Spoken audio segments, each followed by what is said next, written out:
This is it. The moment I've spent the last 10 years working for. Every extra shift, every skipped vacation, every dollar I've scraped together, it all comes down to this check right here. The down payment for my first home. The foundation for my future. The literal American dream sitting on my kitchen table. It's supposed to be security, stability, a place to finally call my own. Or so I thought. Because just as I was about to slide this check across the table, my best friend Chloe sent me a text that threw everything into chaos. It wasn't congrats. It was a screenshot of a Bitcoin chart, a nearly vertical green line shooting for the moon, and 6 words that set my mind racing. Are you sure about that house? What if the key to real financial freedom wasn't a set of house keys, but a string of code? My friend thinks I'm about to make the biggest financial mistake of my life, and honestly, I'm starting to wonder if she's right. In this video, I'm taking you down the rabbit hole with me, deep into the biggest investment decision of our generation. Should you put your life savings into a home or into Bitcoin? We're going to break down both sides, look at the real numbers for 2025, and try to figure out where we should be putting our money right now. Let's start with the dream, the one that's been drilled into our heads since we were kids, the one my parents achieved, and their parents before them: homeownership. For me, it all became real 3 months ago when I walked into an open house on a quiet, tree lined street. It wasn't perfect. The kitchen was dated, the backyard a bit of a jungle, but it had these huge windows that flooded the living room with light. And I could just see my life there. I could picture hosting barbecues, setting up a home office in the spare room, and watching my dog sleep in front of the fireplace I would one day build. That feeling, it's powerful. It's real. You can touch your investment, live inside of it. It's a primal sense of security that a line of code on a screen just can't match. That's the emotional case for real estate, and it's a strong one. But I wasn't just thinking with my heart, I was thinking with my head. For 10 years, I've been following the traditional financial playbook, and that book has a very thick chapter on real estate. First off, it's a tangible asset that gives you shelter. You have to live somewhere, right? By buying, you're turning your monthly housing bill into a wealth building machine. Instead of paying rent to a landlord and making them richer, you're paying down your own mortgage. Every month, a piece of that payment chips away at the principal, and your ownership stake, your equity, grows. Financial advisors call this forced savings. You're building wealth automatically. Renters just don't have that. Then there's the magic of leverage. I don't have the cash for a whole house just sitting in my bank account. The median price for an existing single family home in the US is sitting around $426,800. And most people I know don't have that kind of liquid cash. But with a mortgage, I don't need it. I can put down a percentage of the total cost, my down payment, and the bank lends me the rest. This means I get to control a lot valuable asset with a relatively small slice of my own money. If that house appreciates by just 3% in a year, which is a conservative guess for 2025, my return on the cash I actually put down is way higher. That's leverage, and it's one of the most powerful wealth building tools out there for the average person. And let's talk about appreciation. Over the long run, real estate has often been a pretty good hedge against inflation. As the cost of everything else goes up, the value of land and the buildings on it tends to rise too. My parents bought their house in the late 90s for what feels like pocket change today. Through all the market's ups and downs, that property has steadily grown in value, securing their retirement. It wasn't a get rich quick scheme. It was slow, steady, and predictable.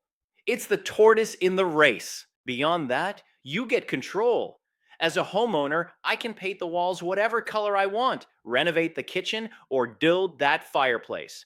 The property is mine to improve, and those improvements can directly increase its value. Plus, you get tax breaks. Being able to deduct your mortgage interest and property taxes can save you real money every year. Finally, there's income potential. Down the line, if I decide to move, I don't have to sell. I can rent it out and create a stream of passive income. That rent could cover the mortgage, taxes, and insurance. Maybe even put extra cash in my pocket each month, all while the property keeps appreciating.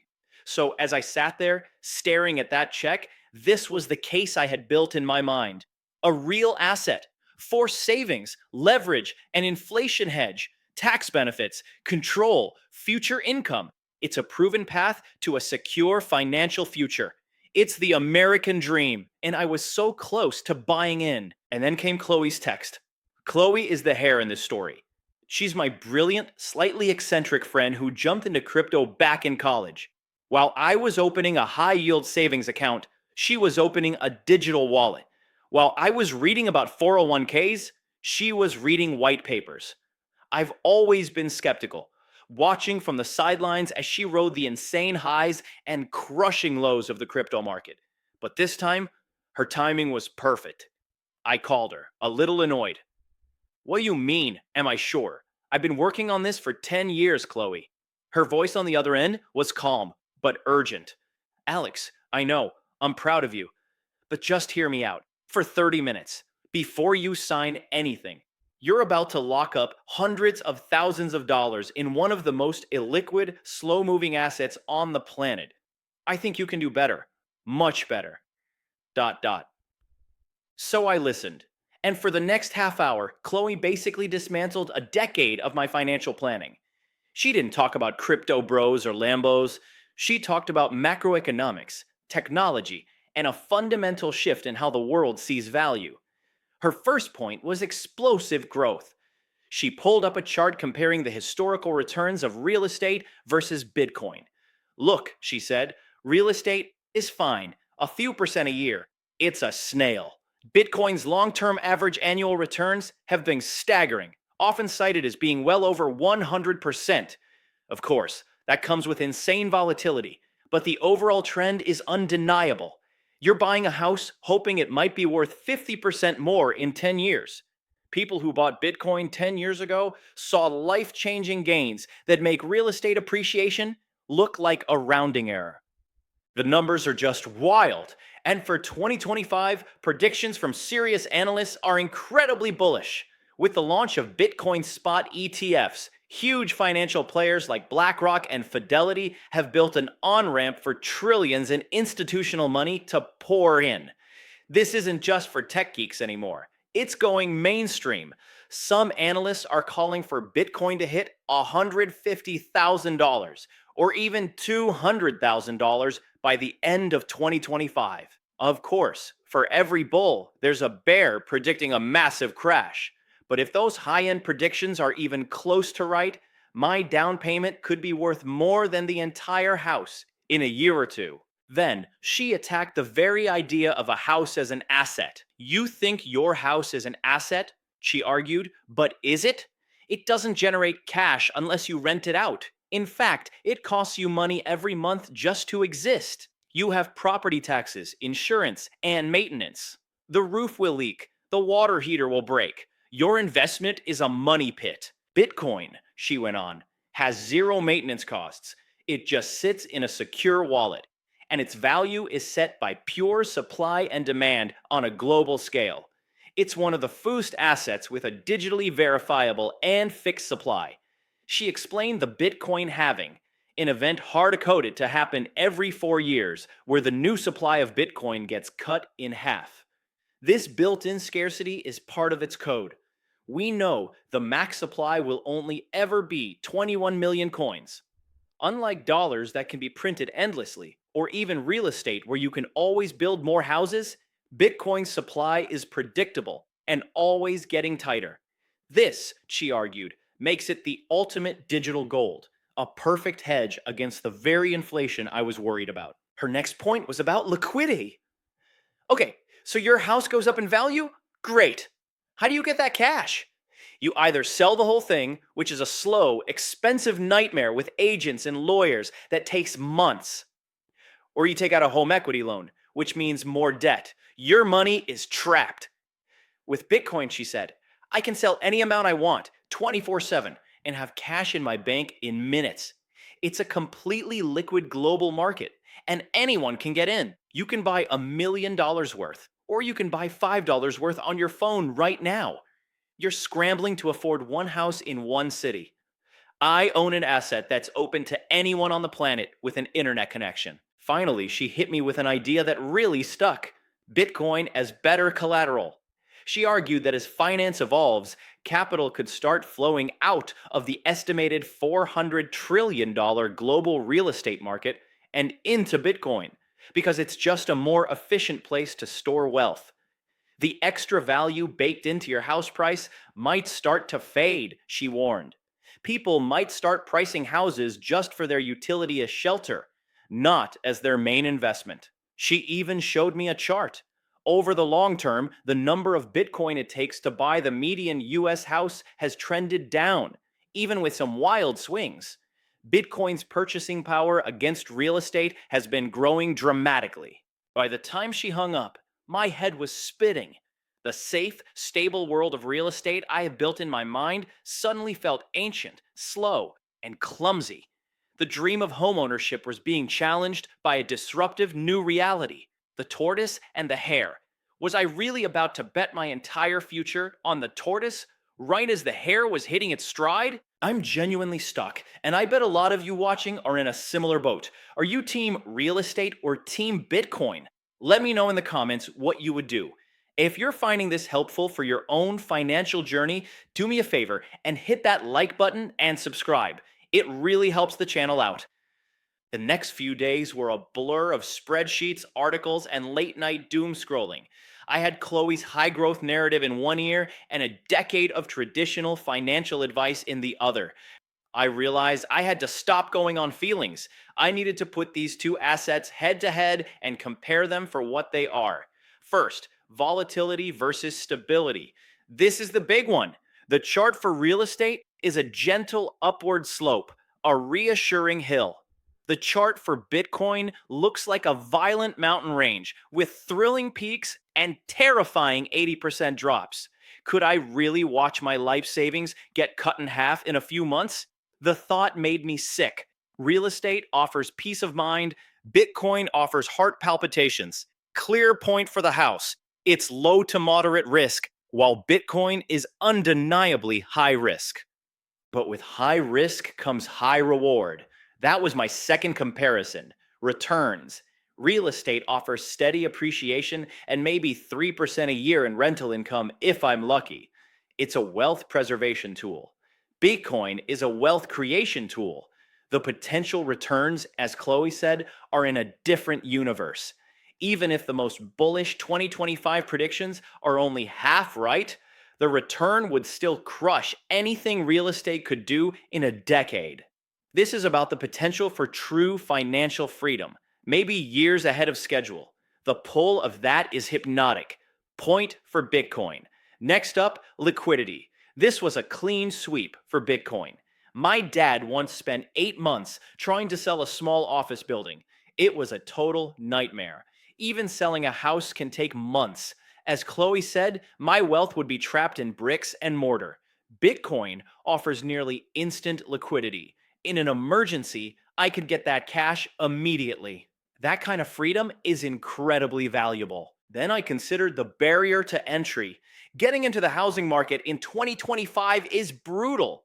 The typical age for a first time buyer has climbed into the mid 30s. You need a huge down payment, a great credit score, and a high income just to get in the game. It feels like the drawbridge to the castle of homeownership is being pulled up. Bitcoin has no drawbridge. You can start with $5. It's the most democratic asset in the world. Another strong point for Bitcoin. But then I had to think about what these things are. A house has intrinsic value. It keeps the rain off your head. It has land. It serves a basic human need. Bitcoin, what is it? It's code. Its value is 100% based on what someone else will pay for it. It doesn't produce anything. If demand vanished tomorrow, its value could theoretically hit zero. That's the big criticism, and it's a fair one. A house can't go to zero. Even if the market crashes, you still have a roof over your head. Finally, there's the risk of losing it all. With a house, That could be a fire or a flood, but that's what insurance is for. With Bitcoin, the risks are different, but just as scary. Governments could try to ban it. The exchange I use could get hacked, or I could just lose my password. There's no 1-800 number to call. Your money is just gone forever. That's a terrifying thought. Laying it all out, the picture was clear. Real estate is safe, stable, and real, but it's slow, illiquid, and hard to get into. Bitcoin is liquid, accessible, and has explosive potential, but it's volatile, speculative, and has its own scary risks. One is a fortress, the other is a rocket ship. But a fortress can become a prison, and a rocket ship can blow up on the launch pad. After a week of sleepless nights, it hit me. Chloe was right, and the traditional playbook was also right. The question, home versus Bitcoin, was the wrong question. It's a false choice, an either or trap in a world that's rarely that simple. My mistake was thinking like a gambler, putting all my chips on one number. I needed to think like an investor, and investors diversify. So I made a new plan, a hybrid plan. I called the real estate agent. I'm still in. But I'm not putting down the full 20% I had saved. I'm putting down less. Yes, that means I'll have to pay private mortgage insurance for a while, but many economists are hoping that mortgage rates will cool off from their recent highs, and I can always refinance later. This move freed up a big chunk of my capital. I'm still buying the house. I'm not giving up on having a place to call my own, on building that fireplace, on that tangible foundation for my life. That stability and the simple joy of ownership are too important to me. The fortress is still being built. But with the capital I freed up, I'm building a rocket ship on the side. I'm not dumping it all into Bitcoin at once. That's just gambling. I'm taking the advice of seasoned investors and starting a dollar cost averaging DCA plan. I'm investing a set amount into Bitcoin every single week for the foreseeable future. This strategy smooths out the crazy volatility. When the price is high, I buy a little less. When the price is low, I buy a little more. It takes the emotion out of it and lets me build a position over time. This hybrid approach just feels right. It respects the strengths of both assets. I get the stability and real world utility of my home, which will be the bedrock of my net worth. And I also get exposure to the insane upside potential of Bitcoin, giving me a shot at the kind of growth that could change my life. It's my new 70-30 plan. 70% of my savings locked into the slow, steady fortress of a home, and the other 30% systematically sent to the high potential rocket ship of Bitcoin. So what's the final answer? Home or Bitcoin? The truth is, there isn't one. The right answer for you depends completely on your financial situation, your goals, and most importantly, your stomach for risk. This video isn't financial advice. It's just the story of one person trying to figure it all out. For me, the answer wasn't either or. It was both and. It was about refusing to be dogmatic and building a strategy that captures the best of the old world and the new. The 2025 landscape is tricky. The housing market is tough, with high prices making the dream harder to reach. And the crypto market is a wild frontier of incredible promise and major peril. But by understanding what makes each asset unique, you can empower yourself to make a decision that fits your own vision for your future. Now the journey is just beginning. To see how this hybrid strategy actually works out, to follow along as I close on my first home while making my first real investments in Bitcoin, make sure you're subscribed with notifications on. I'll be documenting every step. And if you're ready to learn more about building a portfolio for this new economic era, click the video on the screen right now. Thanks for watching.